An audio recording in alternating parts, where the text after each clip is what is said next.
작년 부활주일 예배 때 제가 말씀드렸어요. 이제 앞으로 부활주일마다 부활하신 주님께서 40일 동안 이 땅에 계시는데 그 40일 동안 계시는 동안에 어떤 일을 하시는지 그것을 하나하나 살펴보면서 묵상하면서 은혜를 나누겠다라고 말씀드린 바 있습니다. 기억나세요? 1년 전 일이라 기억 안 나죠? 그래서 지난 작년에 부활절 때 드린 말씀은요, 기억나시는 분은 기억날 텐데 막달라 마리아에 대한 말씀이었어요. 오늘 새벽에도 말씀드렸는데 막달라 마리아를 만나주신 주님에 대해서 우리가 묵상하고 함께 은혜를 나눈 바 있습니다. 자, 그 이후에 무슨 말씀을 전해야 되는가? 그 다음에 일어난 사건이 뭔가? 라고 이제 살펴보기 위해서 누가복음을 봤어요. 왜냐하면 누가복음은 시대순으로 예수님께서 하신 일을 잘 정리해 놓은 복음서입니다. 그 복음서를 읽는 가운데 무덤 내에서 일어났던 그 다음 일이 바로 이 일이었음을 발견하게 됩니다. 물론 바로 그 사이에 일어났던 일도 있습니다. 그것은 바로 베드로를 주님께서 만나주신 사건이에요.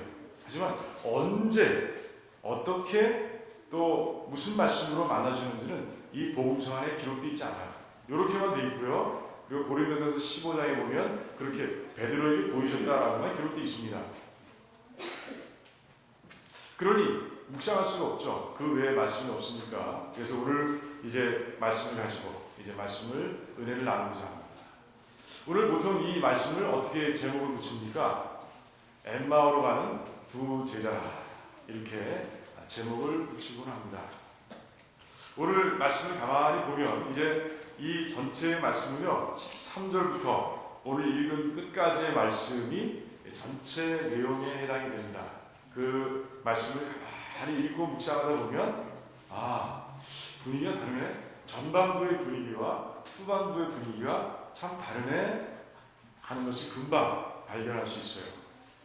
자, 전반부의 제자들의 모습이 어떤가, 어떤 분위기인가 하는 것을 잘 나타내주는 그런 말씀들이 있습니다. 바로 13절과 17절과 22절. 우리 읽지는 않았지만 그 말씀 속에 들어가 있는 걸 보게 됩니다. 하나하나 살펴볼까요?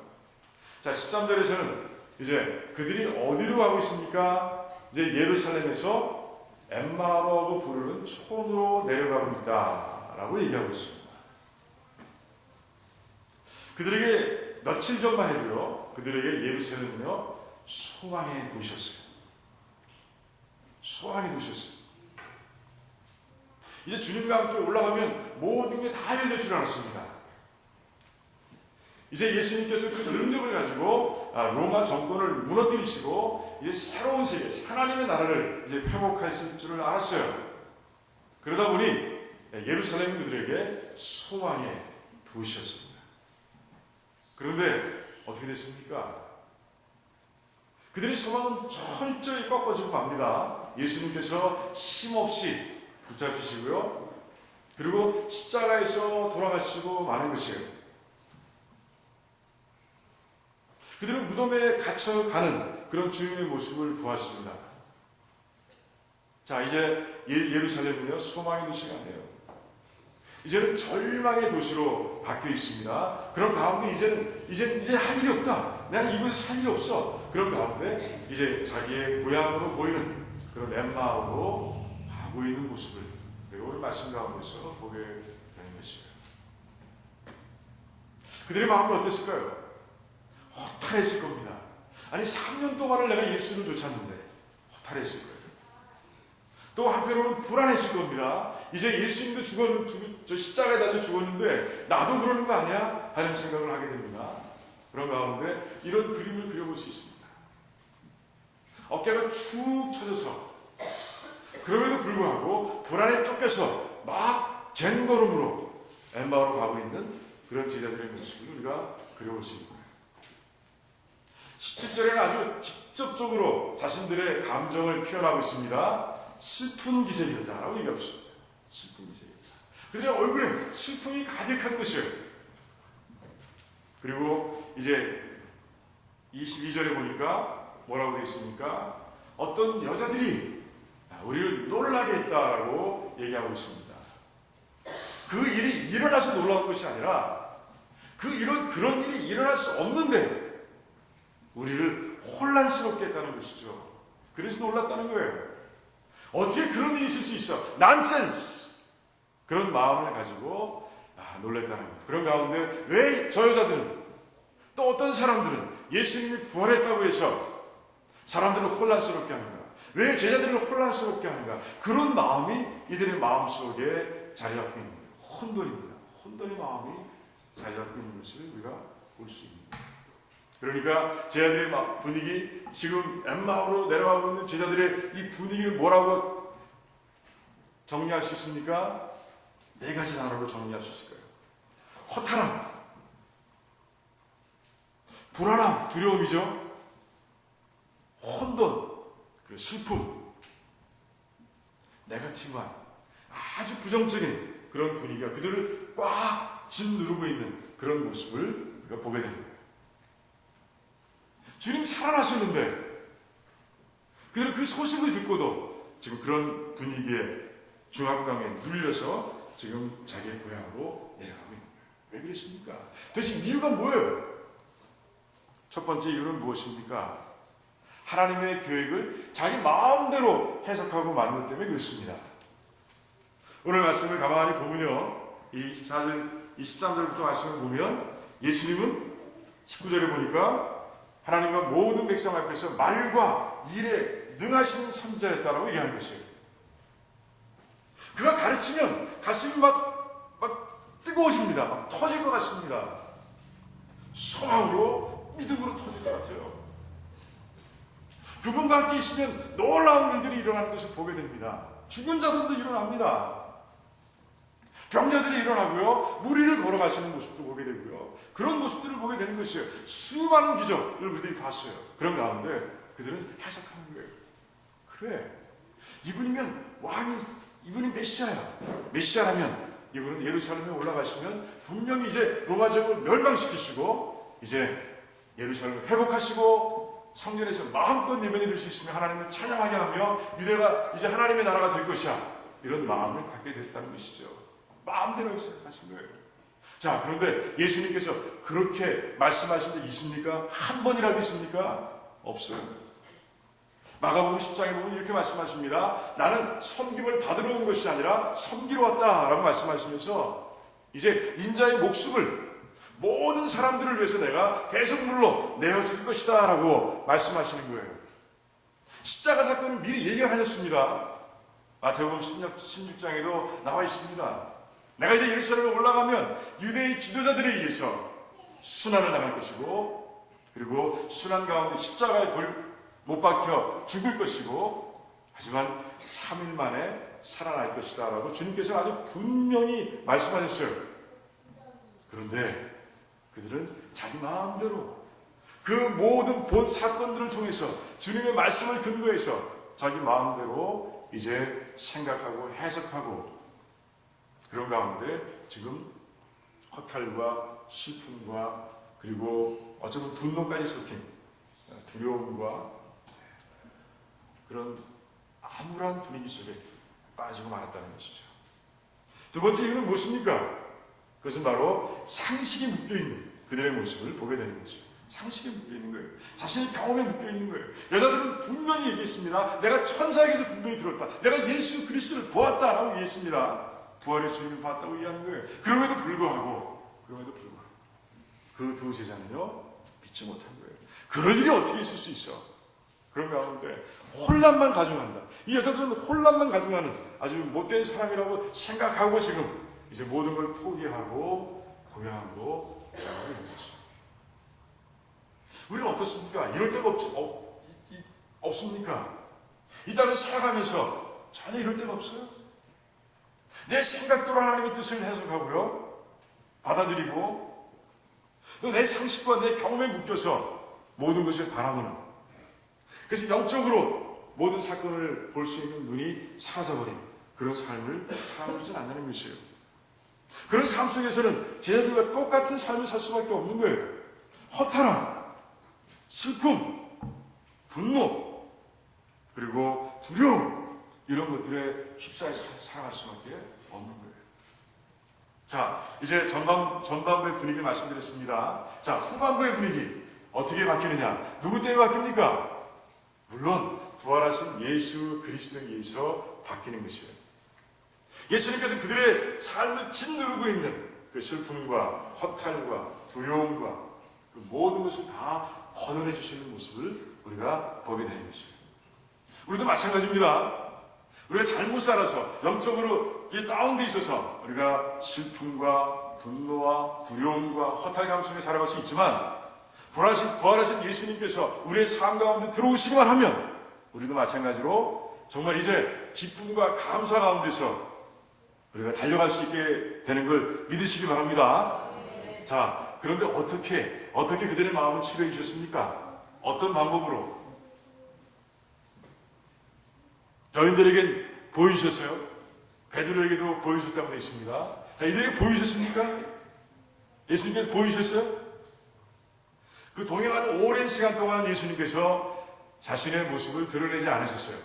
그런데 식사하려고 할 그 순간, 그 찰나 예수님을 보이셨고요. 그리고 순식간에 사라지고 마셨어요.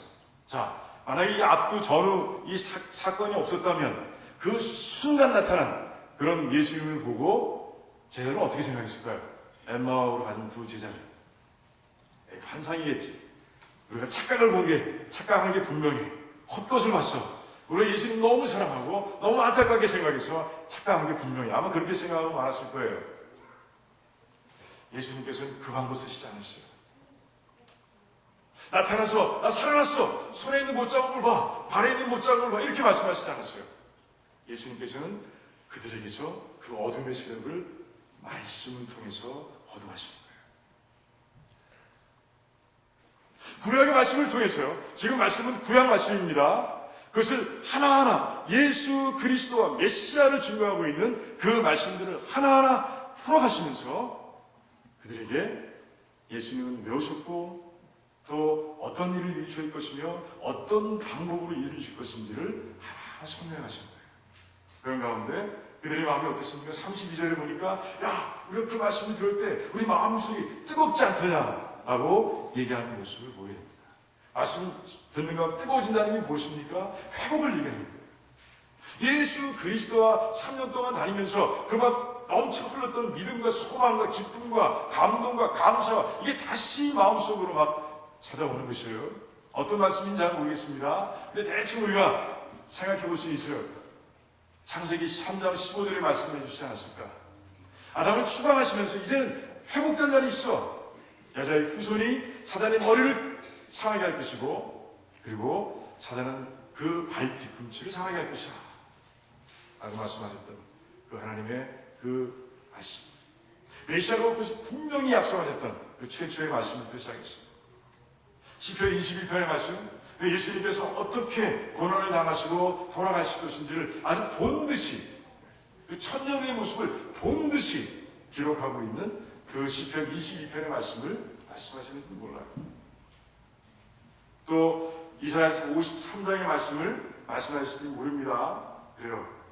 그가 찔림은 우리의 허물을 인하며 그가 상함은 우리의 죄악을 인하며 그가 징계를 받음으로 우리가 평안을 누리고 그가 채찍에 맞음으로 우리가 나음을 입었도다 라고 하시는 순환의 메시아를 예언하고 있는 그 말씀을 말씀하시는지 몰라요.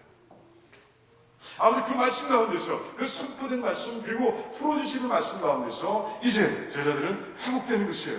그 뜨거움이 회복되는 것이에요. 그런 가운데 그들이 누르고 있던 허탈과 슬픔과 분노와 두려움과 혼돈, 이 모든 것들이 다 날아가는 모습을 우리가 후반부에서 보게 되는 것이에요. 어디서 볼 수 있습니까? 그럼 어디서 찾아볼 수 있어요? 33절에 보니까 곧 그 시로 일어나 예루살렘에 돌아갔다고 되어 있습니다. 그들이 여전히 슬프고 그들이 여전히 혼돈스럽고 여전히 허탈하다면 그들은 끝까지 엠마오로 가고 말았을 거예요. 하지만 그들은 회복된 것이에요. 다시 소망을 발견한 것이에요. 그 부활하신 예수님 때문에 그들은 다시 회복되어서 이제 예루살렘으로 달려가고 있는 거예요. 이제는 절망의 모습으로 보이던 예루살렘이 다시 소망의 모습으로 보이는 것이에요. 우리가 할 일이 있구나. 부활하신 주님을 증거해야지 하는 그런 마음 가지고 부지런히 그곳으로 걸음을 옮기는 제자들의 모습을 우리가 다시 보게 된 것이죠. 때가 언제였다고요? 날이 다 저물었어요. 이제 깜깜해요. 그때는 가로등도 없습니다. 깜깜합니다. 하지만 상관없어요. 너무 기뻐서, 너무 감사해서 상관없는 거예요. 예루살렘으로 아주 빠른 걸음으로 달려가거나 걷거나 달려가나 하면서 앞서거니 뒤서거니 달려가는 제자들의 모습을 우리가 볼 수 있어요. 그대로 우리 슬픔이 있었을까요? 아니요. 기쁨이 넘쳤을 겁니다. 자기 만난 그 예수 그리스도 때문에. 이제는 그 말씀 속에서 들려주신 확실한 진리를 통해서 그들은 이제 믿음을 가지고 소망을 가지고 그것으로 달려가고 있는 것이에요. 그런데 여러분, 이런 의미 들지 않습니까? 왜 하필이면 그냥 보여주시고 못 잡고 보여주시고 그러면 되는데, 예수님이 예수님이신 것을 그냥 보여주시면 되는데 왜 하필이면 성경 말씀을 가지고 말씀하시고 풀어주시고 증거하시고 하셨을까? 그럼 어떻게 생각하세요? 왜 그러셨을까요? 누구 때문에? 저는 이 말씀을 묵상하는 가운데 주님께서 우리를 향해서 베푸시는 사랑의 모습을 보게 됐어요. 우리는 십자가 사건 보지 못했습니다. 예수님을 따라다니면서 그 말씀을 본 적도 없고 그분이 직접 일으키는 기적도 본 일이 없습니다. 그러니 짠 하고 예수님이 나타나신다고 해도 우리는 예수님 얼굴도 알아볼 수 없어요. 제자들은 봤어요. 만졌습니다. 같이 지냈습니다. 같이 밥을 먹었습니다. 그들은 알아요. 하지만 우리는 알 수 없어요. 이 자리에 예수님께서 앉아 계신다 해도 우리는 알 수 없을지 몰라요. 그런데 예수님 만나는 방법이 있다는 것이에요. 2000년 후 오늘을 살아가는 제자들, 아니 1000년 후에도 주님께서 아직 오시지 않았다면 그때의 제자들도 예수님을 보고 만날 수 있는 그런 방법이 있다는 것이에요. 그게 뭐예요? 말씀이라는 것이에요. 하나님 말씀이라는 것이에요. 지금 주님께서 그 말씀을 하고 계신 거예요. 나를 보고 싶으냐? 그러면 말씀으로 들어오라. 내가 말씀을 통해서 너희들을 만나주겠다라고 말씀하시는 거예요. 사도 요한이 뭐라고 얘기합니까? 말씀이 곧 하나님이라, 말씀이 곧 주님이라 라고 분명하게 선포하고 있는 모습을 우리가 봅니다. 이 땅을 살아가면서 그 엠마오로 하는 두 제자들처럼 여러분을 혹시 영적으로 피폐하고 세상의 그 큰 풍파 가운데서 눌려서 그 허탈과 두려움과 슬픔과 분노와 혼돈 가운데 살아갈 때 있을지 몰라요. 주님이 필요한 때입니다. 그때마다 주님이 필요한 때예요. 그때 어떻게 하겠냐는 것이에요. 자, 어떻게 하면 됩니까? 말씀으로 하시면 되는 거예요. 아멘? 이제 1년을 지내시면서 이 말씀 잊지 마시기 바랍니다. 성경을 풀어주실 때 내 마음이 뜨겁지 않더냐? 이 놀라운 현상이 여러분들에게 일어날 것입니다. 말씀을 읽고 듣고 묵상하는 가운데 분명히 그 현상이 여러분들에게 일어날 것이에요. 이제 말씀이 얼마나 소중한지 주님께서 이 사건을 통해서 우리에게 알려주셨습니다. 1년 내내 말씀과 동행합니다. 그 말씀과 동행하는 가운데 주님과 동행합니다. 우리를 힘들게 하는 모든 환경과 조건 속에서 주님 때문에, 나와 함께 하시는 주님 때문에 승리하고 기뻐하고 감사하고 감동하는 그런 여러분들의 삶이 되시기를 주님의 이름으로 축원드립니다. 기도하겠습니다.